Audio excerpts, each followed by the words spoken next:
Viral di media sosial video pendek yang memperlihatkan seorang penjual es krim bersepeda motor yang bernyanyi di sebuah hajatan.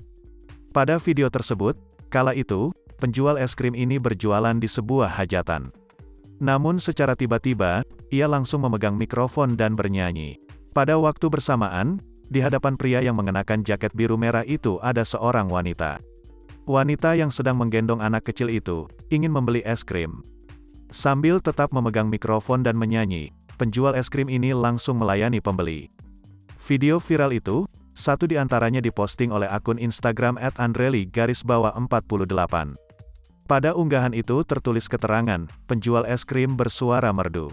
Setelah diunggah, video viral tersebut sudah ditonton ribuan kali dan dibanjiri komentar.